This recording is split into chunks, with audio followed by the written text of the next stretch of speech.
Good afternoon. Kindly introduce yourself. Good day, ma'am, sir. I am Jubel Labugen, 24 years old. I live at Tibis, Quezon City. I am married. I have no kids yet. I have one brother and I am the youngest in the family, ma'am. Okay. So, you don't have any plans of having a baby? I don't have plan yet, ma'am. Okay. Did you go to college? Yes, ma'am. What is your course? 2-year front office management, ma'am. Are you a graduate? Yes, ma'am. Okay. Do you have any experience in working abroad before as domestic helper? No, ma'am. How about here in the Philippines? I have, ma'am. How many persons did you serve? 3 persons, the couple and 1 kid. What is the age of the kid? 2 years old, ma'am. A boy or a girl? A girl. How long did you stay in that family? 2 years. Finished contract? Yes, ma'am. Okay. How many helpers do they have in that house? Me only, ma'am. You're the only one. Yes, ma'am. And what is your main duties?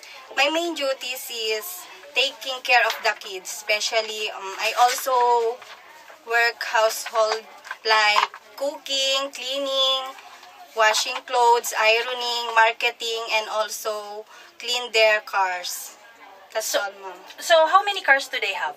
1, ma'am. Only one. Yes, ma'am. Okay. Why did you choose to work in Hong Kong? I choose to work in Hong Kong, ma'am, because it is high salary compared to other countries. And I also want to save and earn money for my family. I want to give them their needs, ma'am. Okay. Do you have any special skills? I love to cook, ma'am, and reading books. Okay. Do you love children? Yes, ma'am, I do. Okay. If your employer has a toddler kids, what can you teach them? I will teach them good manners, how to read and write, speak English, and sing a nursery song, ma'am. Okay. Can you give a nursery song? Can you give me an example? Sure, ma'am. Okay, go ahead. I have 2 hands, the left and the right. Hold them upright, so clean and bright. Clap them softly, 1, 2, 3. Clean little hands are good to see. Okay. Are you afraid of dogs and cats? No, ma'am. What can you say about yourself, your attitude? I can say that I am hardworking person. I am loyal, honest, and I have the determination in everything I do, ma'am. Okay. If you were given a chance to work in Hong Kong, how can you control your homesick? I will focus on my work and being busy with the household works, ma'am. Okay. Will you accept that they upset the employer? Yes, ma'am. Can you promise not to borrow money from the other helper or from your employer in Hong Kong? Yes, ma'am. Can you give a short message to your future employer so that they will hire you? Sure, ma'am. Good day, ma'am, sir.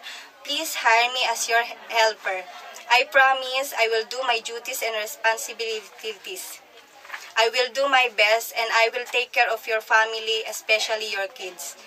I promise I will finish my 2-year contract with you, ma'am. Thank you. Have a nice day. Thank you, ma'am. Okay, thank you.